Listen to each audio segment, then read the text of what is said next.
My name is Phil Perazio, and I'm a urologic oncologist, a surgeon. Like many of you, I absolutely love what I do, and I would not choose another profession. But I have struggled with professional identity, practice efficiency, and wellness over the years. Operate with Zen is a podcast designed to explore a mindful approach to surgery and to being a surgeon. By discussing these struggles and mindful solutions, I hope together we can create a community of strong and healthy surgeons. Enjoy.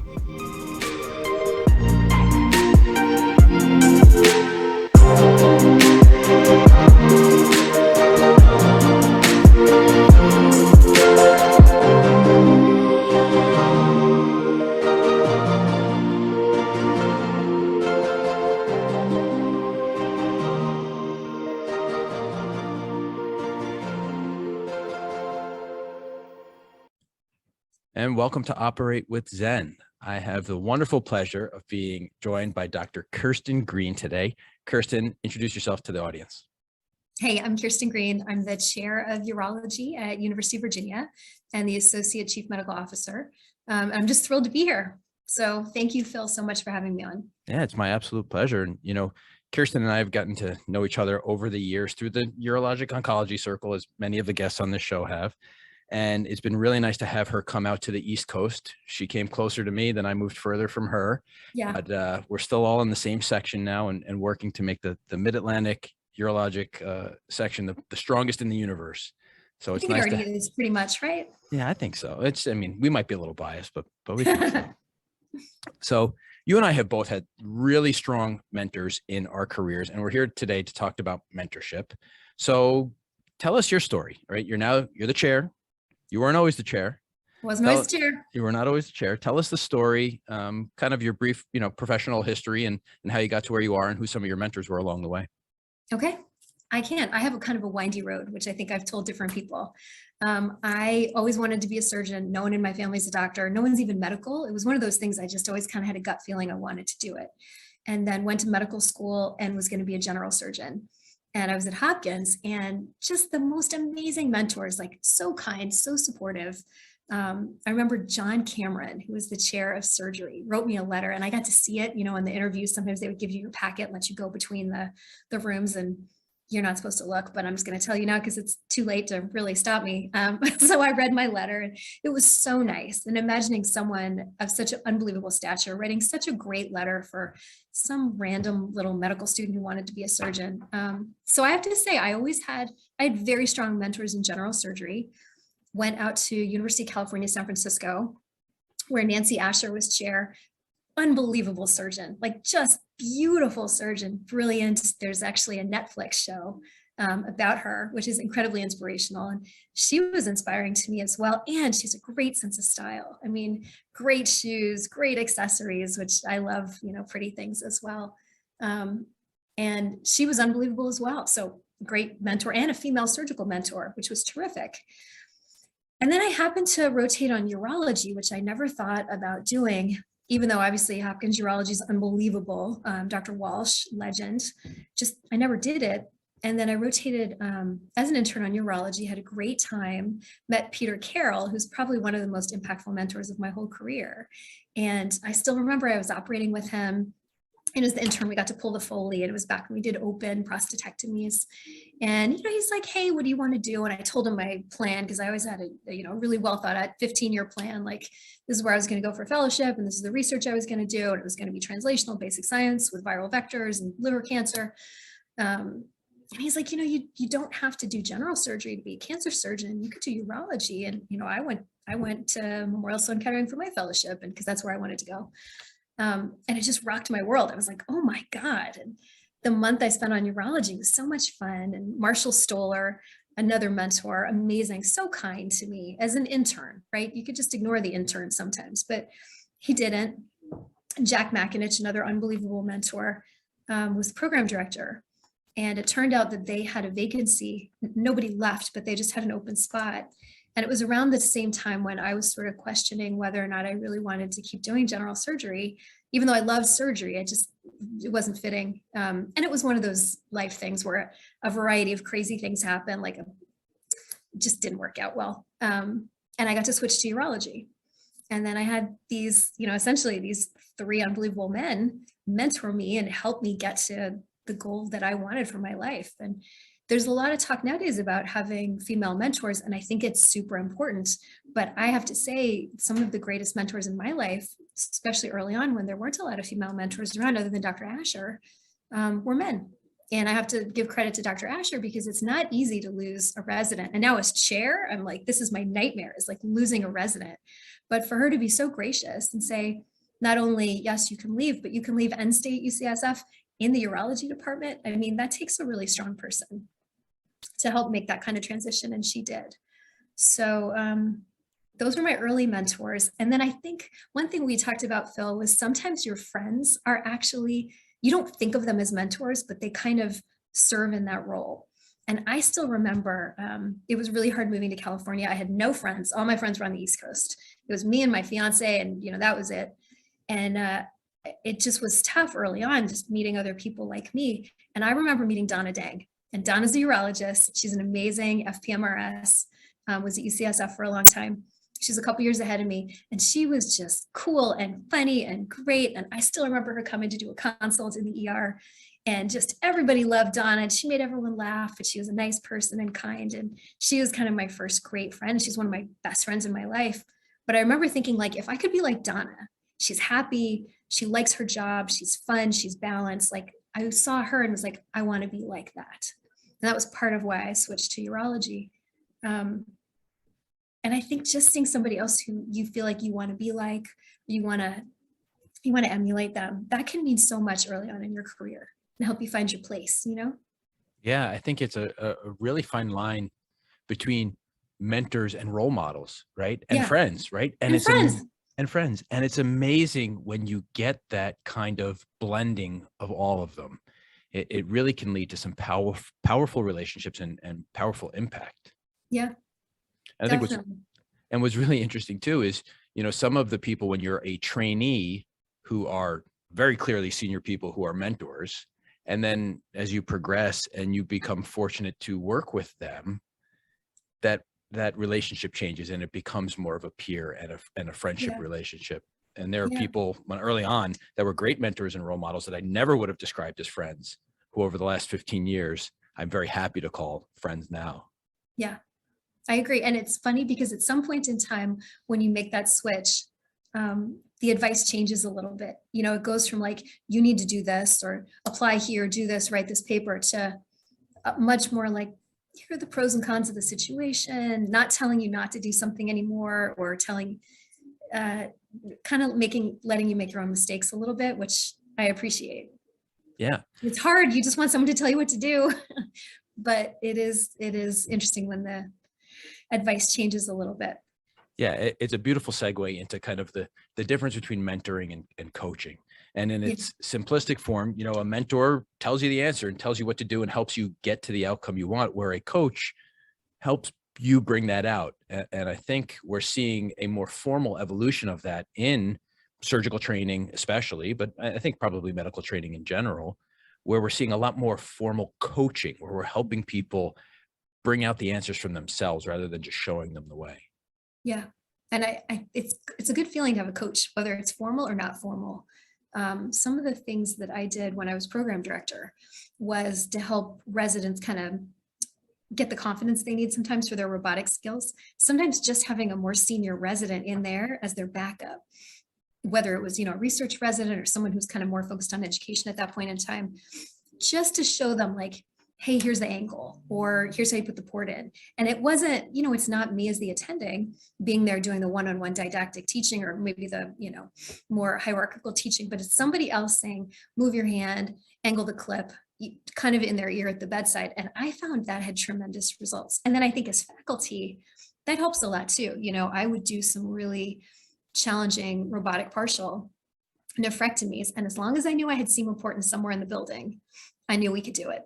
No matter how fantastic my resident and my fellow, like, she was sort of like my safety blanket, because if we were going to try something really tough, as long as you got one partner who can come in and help you in any type of situation, you can actually push the envelope a little bit more.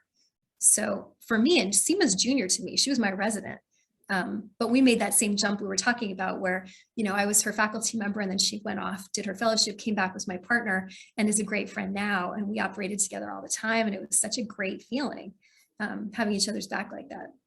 Yeah, it's a hugely important part. And I think the departments, and not necessarily just academic medicine, but I think the private practices and the groups that do well provide that Yes. safety blanket, whether that's somebody physically there and you're operating across the table for them, or just to know they're in the building, they have your back, they're around. Yeah. And on the flip side, as you get into leadership, realize how challenging it could be for your junior people if they feel alienated and alone and have no one else around. It can be, Absolutely. and honestly, it could lead to some adverse outcomes, especially not only if they're kind of mentally struggling with it, but if something bad happens and there is nobody there to protect them or help them, Right. It could be kind of a perfect storm of bad things going on. Yeah, I think it's better for patients and it's better for our career longevity to have somebody nearby and just have that humility to say, can you just be around? Not feel like you have to be so tough or so strong or feel like there's a weakness in asking for help. We got to get past that. We can't see that as weakness any longer. We need to kind of view everything as a team.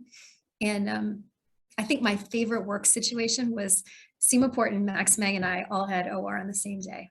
And everyone, we kind of roll through each other's rooms and kind of come in and check on each other. But if anything was going wrong, at any moment, one of us would go help the other person. And I think to your point, safety is the most important thing, but that humility of saying, so what? So what if I've been out of residency for a really long time and maybe I shouldn't need help? If I want help, I should ask for help. And there should be no judgment about that. Whether you're like a month out or you're 10 years out, it's a nice feeling to know you can ask a friend for help or just get their opinion, like we can always use each other's opinions. Absolutely. And we all struggle, whether we want to admit it or not, to your point. That's why we do what we do. And some of it is why we get enjoyment is because it's challenging. Yeah. Right. And it's great to role model that for residents and for students as well, to see them, Max is a phenomenal surgeon, but have him ask somebody to come in and take a look.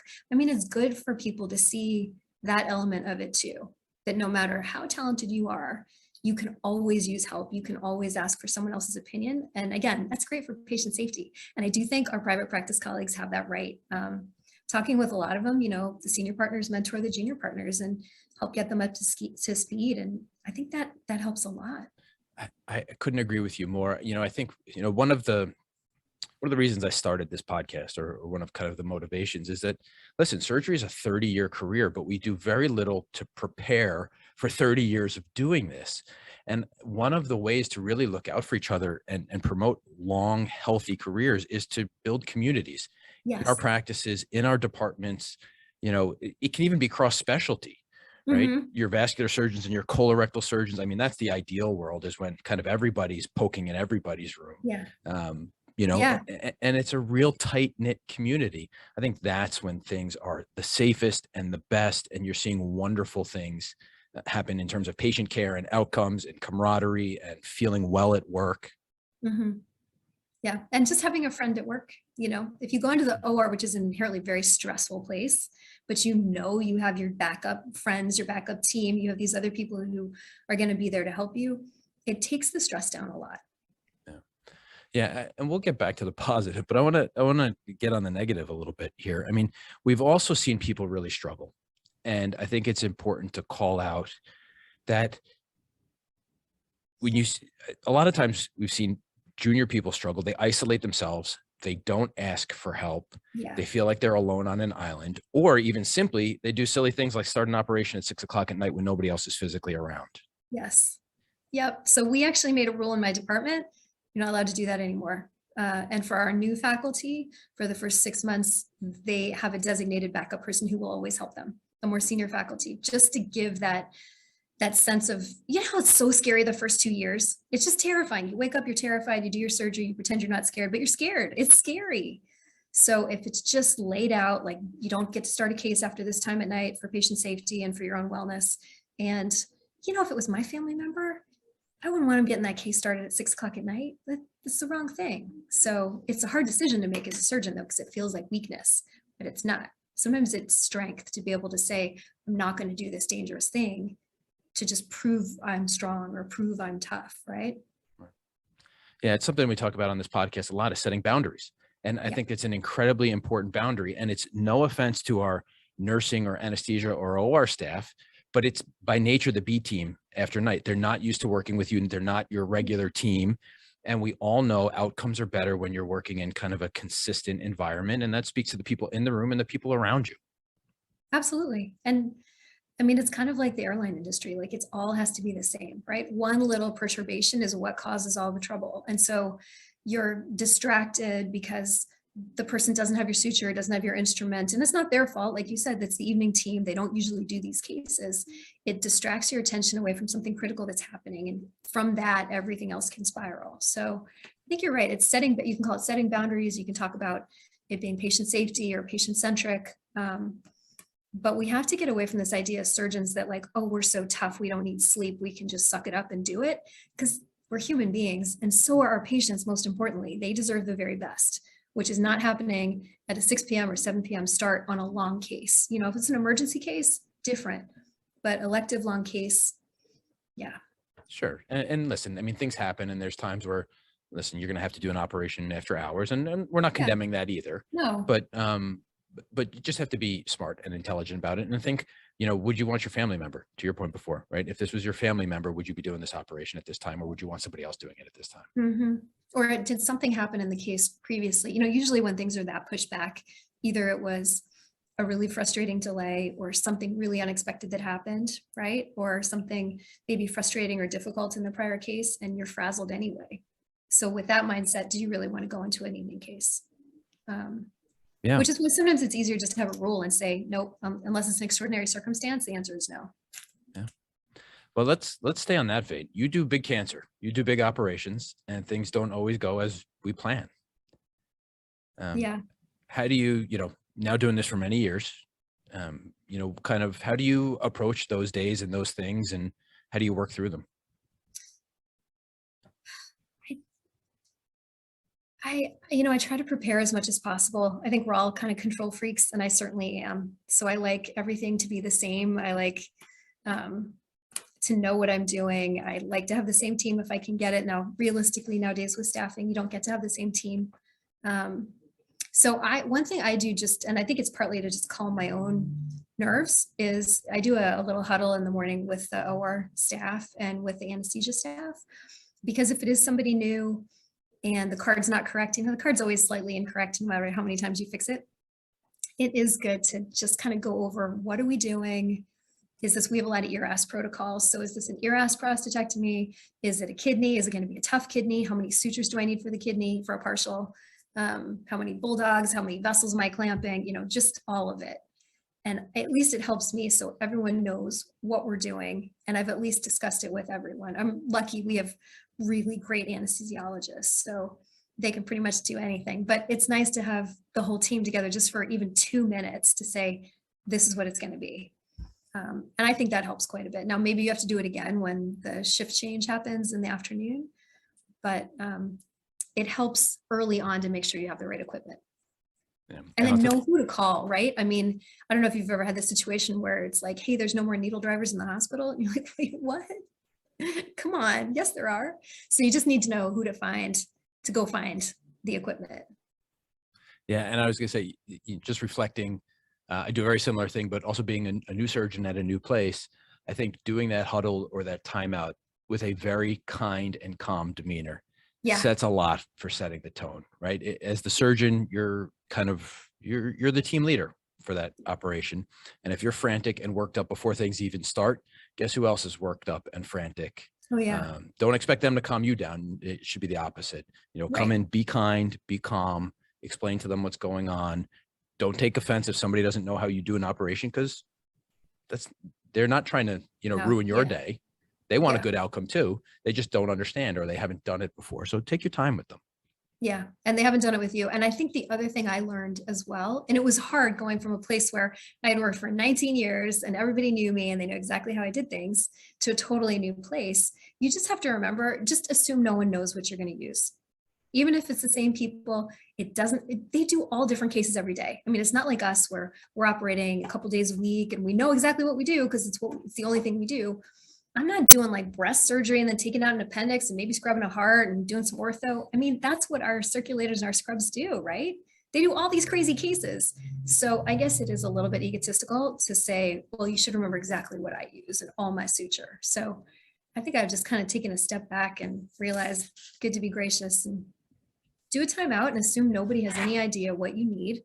They do probably know, but don't assume that they should, or don't feel entitled that they should, because that's where you get the attitude like, "Ah, we do this all the time." Well, they don't. They're doing ortho and God knows what. So Yeah, you make me cringe because I think about all the times when I was junior faculty and I said, me how too. many of these do we do a year? And in retrospect, that is just so wrong to Yeah. say. I feel so bad for all the crap I gave anyone ever. I should have just said thank you and shut up, you know?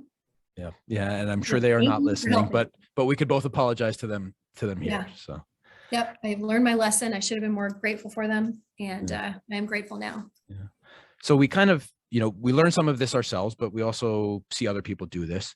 Who did you see, or not necessarily who, but what did you see done well and not, and kind of, back to the mentoring, models here, how did you learn your OR behaviors?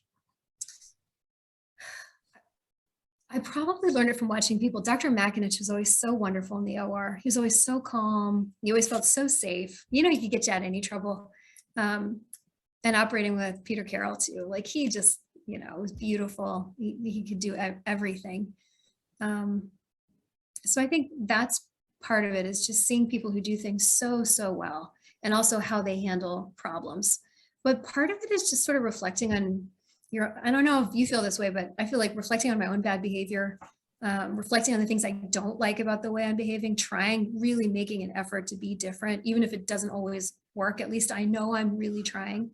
And what, this is going to sound crazy, but some of the best feedback I've ever gotten is from my residents. Because just being residency director, I would try to get people to give me feedback too. So it was bi-directional. I'd tell them what they did well. And then I would start to ultimately be like, what could I do better as a teacher? What could you tell me to do better? And some of them would actually tell me, and it was really helpful. Because if everyone just makes it seem like, oh, you're doing fine, then you're like, well, am I really doing fine? Or could I improve in a lot of different ways? And so when you start to get that honest feedback, either to your face or in, anonymous evaluations, it actually does help. Yeah, I think it helps a ton. And, listen, the feedback comes with pain, and it's hard. Yeah. It hurts to hear you're not doing something well, because we all want to do well. Mm-hmm. But, one of the things I try and teach and lay on is, listen, I'm going to tell you something you're not going to like, but it's because I want you to get better, because I believe you can get better. And we have to take the same things ourselves. Listen, somebody's going to say something about you. The first reaction is they're full of it. That's not true. There's no way I'm doing that. They may not be 100% right, but there's always a grain of truth. Very few people totally are making something up out of the air. Right. So take it for what it is. Understand, even if it may not be true, there's a perception that it's true, and change that perception. Make it better. Yeah. I mean, it's true for them, whether it's not true for you. And you're right. It hurts. But it probably also hurts when we say, that was a bad throw, or that clip didn't go down, or, any of the feedback we give our learners that isn't great positive feedback, even if we don't think we're saying something mean, or we don't intend to hurt their feelings. Like you said, you're going to tell them something they don't want to hear. It hurts them. So it's good for us to get that feedback too, to remember what it feels like. Yeah. I think you bring up a great point there too, Kirsten, is, listen, it hurts enough to hear you made a bad throw or made a bad move in the operating room. You don't have to be a jerk when you deliver that news. Yeah. Yeah. So it's tough though. Yeah. It's definitely not easy, especially when stakes are high and emotions are high, and it's part of what we do on a daily basis. Right. I want to get back to your relationship with Max and Seema in particularly. And one of the things that's really fun to talk about, that you and I have kind of talked about before, is upward mentoring. Mm-hmm. And I know you've talked about that with Seema. I'm sure you had the same relationship with Max, and it kind of goes back and forth. Tell us your concept of upward mentoring and how that works, and we'll go from there. Yeah, we talked a little bit about this, because I think the context was, I was mentioning when you kind of hit that mid-career point, you're doing so well that probably the people who were your mentors don't feel like they really need to mentor you or sponsor you or help you anymore because you're already doing well. You know, you're mid-career, maybe you're associate professor, maybe you're full professor, but it doesn't mean that you don't want to still achieve or do new things or meet new people. And I think it's really easy for people at that point in their career to just sort of fall into this sort of swamp of like, nothing's new and what's next and where's my next challenge. And so what really was great for me is, again, going back to my friend Seema, is when she came and joined our faculty. Seema is one of the most outgoing people in the world, and she's brilliant and phenomenal and great. And it was such an interesting situation because she introduced me to a whole new group of people. In fact, Phil, I think she might have introduced me to you. Because I'm like a little shy, and you know, sometimes it's just hard to meet new people without someone introducing you. And I just think it's such a nice thing for all of us to just think about introducing each other, whether you're senior, you're junior, or your peers, to somebody new, or expand your circle rather than kind of like keep all the connections you have. You know, some people approach it that way and don't really share, but just to kind of be like Seema Porton and just say the whole world is a party full of people she wants to meet and she wants her friends to all get to know each other. So it was a turning point in my career. Absolutely. And I think it's such a wonderful idea for us to do for others, whether you are junior and you want to introduce, you know, one of your mentors or sponsors to someone new and help them out. It can also kind of rejuvenate your career a little bit, you know, it gives you sort of like a whole new fresh outlook, a new group of people. Maybe, you know, go off and be a chair somewhere like I did. So. Yeah. Well, tell us about that transition. How did you know it was time to be a chair?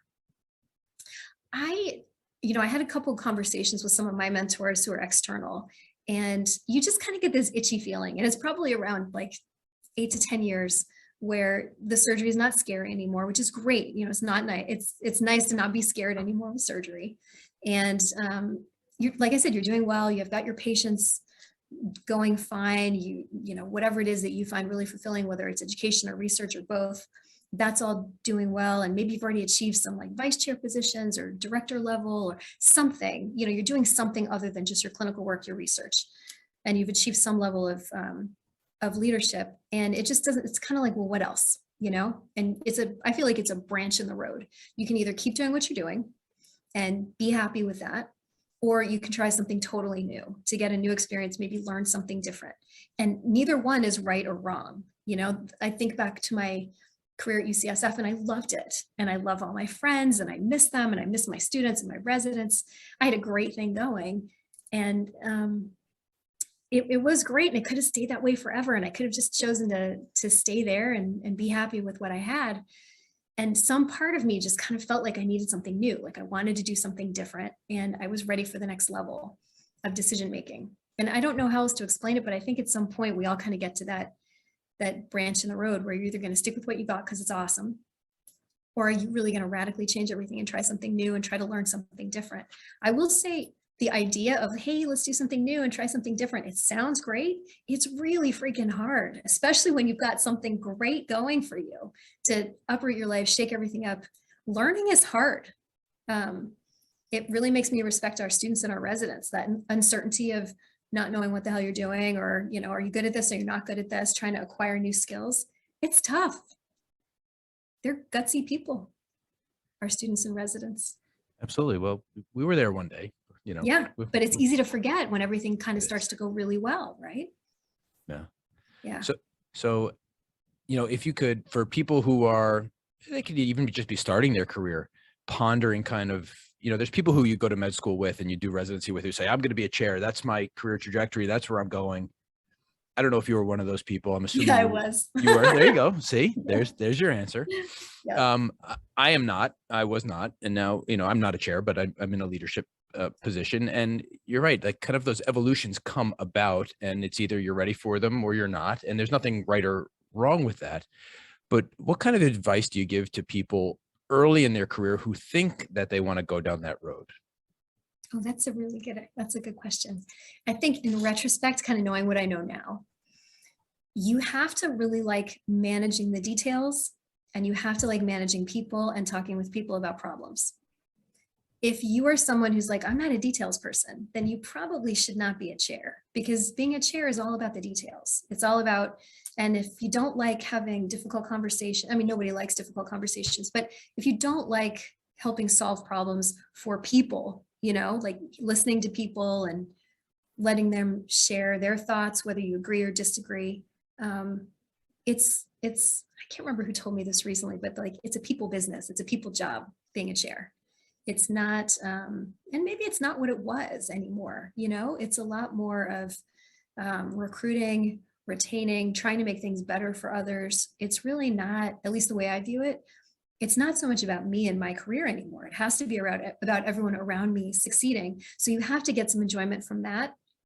And some people do and some people don't. I kind of think program directors kind of have a natural edge in that sense, because that's what you do for your students, or anyone who's in medical education. That's what you do for your medical students or your residents or your fellows. So I think if you like that path, it's a natural transition. And there's a lot of other natural transitions, but it can't just be about, oh, I just want to have this job, or I want to have this authority or this power, because there's not a lot of authority or power. It's more about just helping people achieve their goals and keeping the business running. And you kind of have to like the business element of it too. So make sure you like those things. That's what I would say. And is there anything in retrospect you wish you'd been kind of more prepared or kind of paid more attention to through residency or early career that would have, you think, helped you at this point?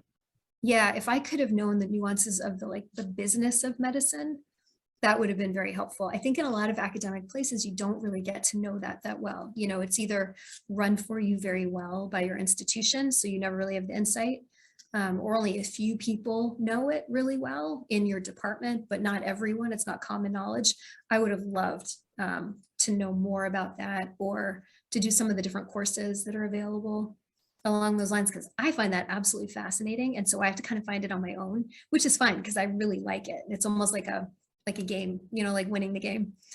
But I would have loved to know that, just to have a sense of, people talk about funds flow, and it's like a made up word. It means a million different things to a million different people, but wherever you are, you think you know what funds flow means. Like, I thought funds flow meant dollar per RVU. It doesn't, it's just a nebulous, it could be a widget. You could talk about, call it anything you want.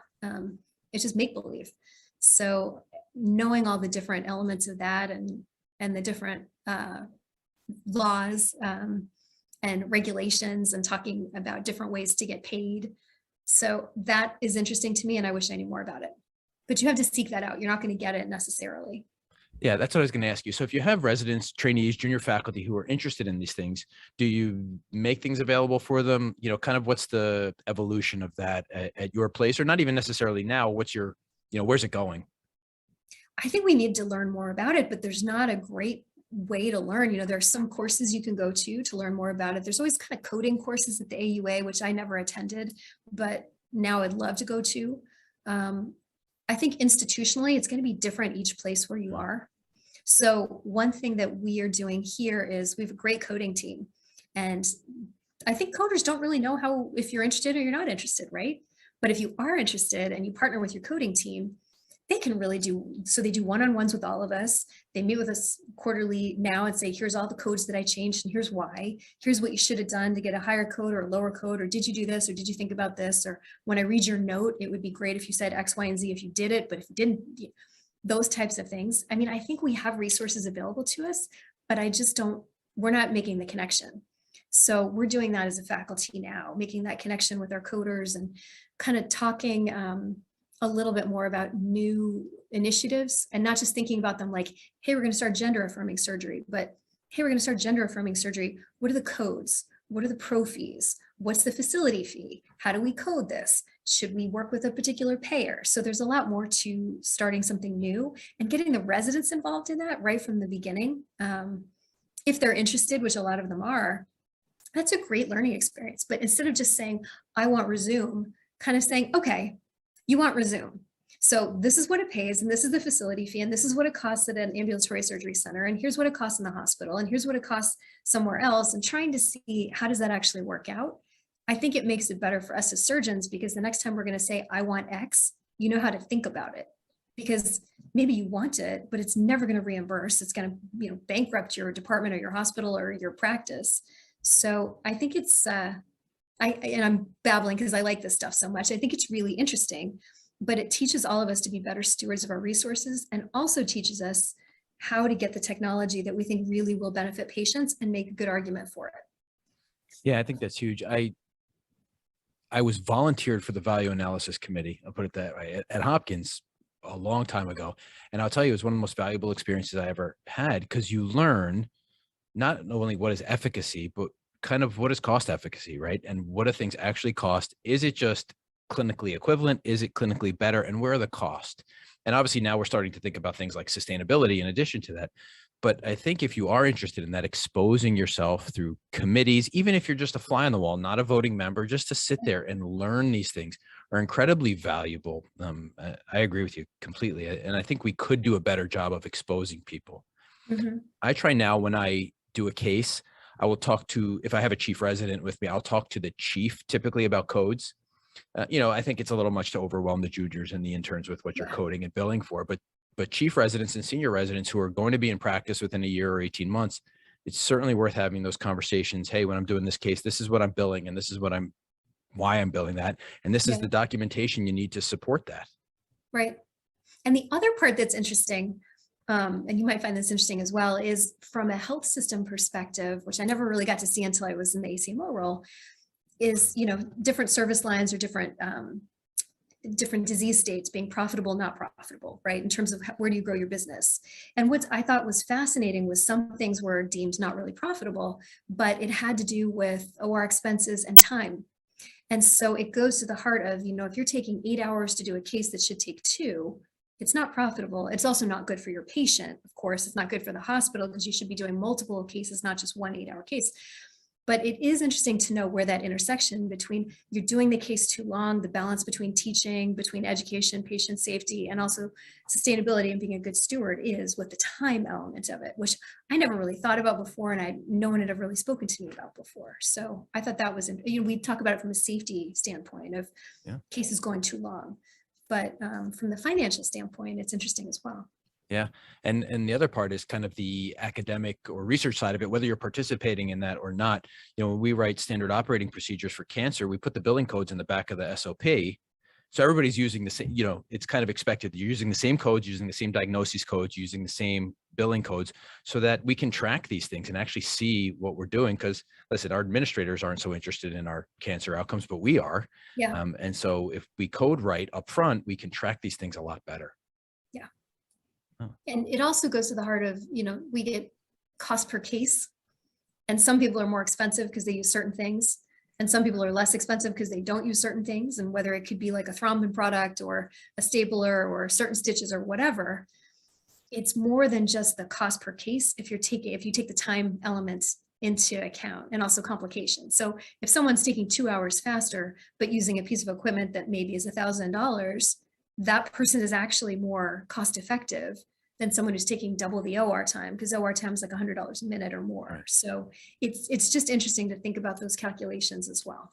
Absolutely. And then on the flip side, if 50% of their patients are bouncing back because they're too quick in the operating room, right, then you've got a different calculation. Exactly. Or if they're bouncing back or having complications or needing a blood transfusion in a time when there's a blood shortage, when you could just put a product down that wouldn't cause a bleeding. So there's a lot more to it than just cost per case. Yeah. Now, listen, you've hit another one of my interests here, and we could talk on this forever, but I want to get into in our last kind of segment here. You're one of the strongest women in urology and urologic cancer, and a leader. Physically strong. Yeah. You're like the Hulk. Nobody knows that. You're like the Hulk, but I'm very strong. Strong leader. Sorry. You're one of the strongest, women leaders in our field, and you're a phenomenal role model for men and women in the field who are interested in that. And, I'd just like to hear your story. You mentioned some strong male and female mentors. Yeah. And kind of your evolution and where you think we're going there and how we can get better. Well, first of all, thank you for saying that. That's very, very nice. I don't know if that's true, but I am very flattered and I really appreciate it. I've had great mentors. I've been very fortunate. And I think going forward, we just have to look around and make sure we're giving everybody a helping hand, and remember to be humble and Something I try to be sensitive about is I don't want to just encourage women. I want to encourage women, obviously, like I think naturally that's something that's so close to my heart, but I don't want men to feel alienated as well. So it has to be a balance. Like anyone should feel able to contact me or contact you equally, right? Like you want to also inspire women, you want to inspire men. I think we have to be a little careful to not pigeonhole all of us into I'm only a female mentor and you're only a male mentor, right? We should be helping everybody. We should all be helping each other all the time. So I think that might be an element of it. And I like to remind people I got where I am because I had strong mentors who were men. So it's not like men can't mentor women and help women. We all should be helping each other. So maybe where are we going? I mean, I hope one day there's no gender element of it at all. We're just mentors. Because that's the ideal situation, right? Where gender doesn't matter. Where none of it matters. Where a person is a person, a surgeon is a surgeon. It doesn't matter who you are. If you have a gender that you even identify with, it should be a non-issue. All of it. That's where I want us to go. I hear you. And on a personal note, I have 2 little girls, and if one of them wants to be the surgeon, I mean, it's my hope that it's not an issue, right? And that they're a surgeon because they want to be a surgeon and they're a good surgeon. Yeah. But there certainly are issues there, and you see unfair treatment of people based on gender, based on color, based on where they grew up and what their background is. And it's a really hard balance of trying to be equal and fair, but make sure you're giving everyone an opportunity. And I think we all struggle with it now. And I think you're a great example of how to do it well. Well, thank you. I appreciate that. I think the other part of it is, I don't know if you feel this way as well. I think back to all those times I didn't speak up when I should have. And I try to remember them and just make sure I speak up every time now. Part of me was like, well, choose your battles. If somebody says something to you, just let it go. But and it's harder maybe to advocate for your own self, but if you're like me, you can advocate for other people a little bit more easily. Like it's easier to speak up and say, don't say that, that's not right. And don't let it go. And if there's something big, don't let it go. Just speak up, even if nobody else believes in you. There's this one thing that I had to speak up, and it was very unpopular to change, but I really, really felt like it had to change. And sometimes you have to make the change, even if it's not popular, because you got to do what's right. That's great advice. I mean, you and I are having a bunch of mea culpas today.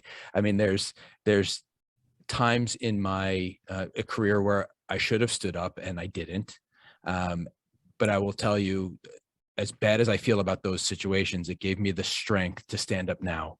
And it still happens. And there's still times where I walk the line and you hear a joke in the operating room or something off color, and you need to address it because it's not appropriate. And, we need to be respectful of people, and we need to promote people, and it's challenging. And I think one of the other parts of that is it's okay to say you're sorry. I remember a very distinct, I'll give a very concrete episode because I've apologized to this resident multiple times since it's happened. But I was a junior faculty member at a female chief resident who was very strong and was a great surgeon, great surgically. We went in to see a patient post-op, and the patient said something along the lines, either called her a nurse or said, "You're a doctor," or something along those lines. And it was so absurd. Like, she was clearly wearing a badge that said surgeon and a white coat that said doctor, that I just started laughing, and I didn't correct it. And I felt so bad after that I didn't, that I've apologized to her multiple times. She knows how serious I am about this, and I will never let that happen again. People get addressed properly. They are who they are. And I try to always introduce people, so it's not an issue. This is Dr. So-and-so. She was the surgeon in your case with me. And, that way it's never an issue. And I never want that to happen to somebody else. You're a good guy, Phil. I try. So we're getting close to our hour. Is there anything else you want to talk about today? Anything you want to tell the audience about? So many things. I guess just, it's a tough career, and there are going to be times when you feel like you're stuck. or this is it, or there's really nothing else. And I felt that way too. Like, well, I guess this is it forever. It's just going to be like this forever. And it's okay to feel that way. And it's okay to wallow for a little while, but you can't just keep thinking that forever, you know? And if you're in a situation where you're like, oh, there's nothing, if you get so negative about a situation and you can't get yourself positive, you're going to have to find a way out of it. You can't just keep wallowing and complaining about a situation on and on and on. And that would be something to think about. And I think the solution to that is try something new, meet someone new, find something new to do, challenge yourself, because getting shaken out of your comfort zone is the best way to stop that spiral of like, well, I guess this is all there is, and everything sucks. And, we all do that sometimes. We're all, I think, type A personalities. We're all very intense, and we can be prone to maybe thinking that a situation, grass is always greener. But if you try something new, that discomfort we were talking about, that feeling of not being good at something, of not being sure, of getting feedback that maybe makes you unhappy, it does shake you out of this complacency. So if anyone out there is listening and feels like you're sort of in a rut, go find something new. And it doesn't matter if anybody else thinks it's good or not. I mean, there are all kinds of programs, there's AUA leadership, there's all kinds of different things to do. Get involved in a different society, there's SUO, there's SAU, there's whatever your specialty is that's not oncology like the two of us. There's something you can help with that you can learn about. You can meet different people. And for me, I think it was really helpful just to find a new avenue and get out of my comfort zone a little bit. I think that's phenomenal. I think that's great advice for people out there listening. And I would say the last part of that is, in addition to finding something new, rely on your community, rely on the people. As you said, whether you're mentors or coaches, whether you're mentoring up or mentoring down, those are the people you come to rely on, and your friends. And, you've become one of them over the year. We grab each other at meetings. What's going on? What's new? You're having a bad day or a bad time, or you're having a good time and a good day. It's fun to celebrate those things too. Yes, or talk about something new or some new way you figured something out. I mean, that's great. And in terms of doing something new, I made it sound like it was all work related. I remember I started doing yoga and I hadn't done it before. And, it's really hard, especially if you're not really coordinated, like I'm not super athletic or coordinated, trying to do these crazy things. And I was like, man, this is great that I'm learning this new thing, because I'm teaching my residents like every day in the OR. And sometimes it's hard to be patient if you're not an inherently patient person. But even learning something new outside of work is just a good reminder that you're not good at everything. That's the key. You're not good at everything. So gives you a little bit of patience and grace for the people that you're teaching. Well, I want to thank you, Kirsten. It's been a phenomenal conversation. Thank you. We've talked about mentors and mentorship and coaching and relationships. We've talked about the finances of surgery and how we can get better at that. But I think one of the most important messages I put down for the day is working for others and kind of building community. And yes, we have a career and we have a trajectory and we have all of these things that we want to do, but we are better as a community and as a group, and working for others really makes everything better. So thank you for sharing that message with us. Oh, thank you for having me. I really appreciate it. It was great talking with you. It's great talking with you always, and look forward to seeing you again soon. Okay, take care. Bye.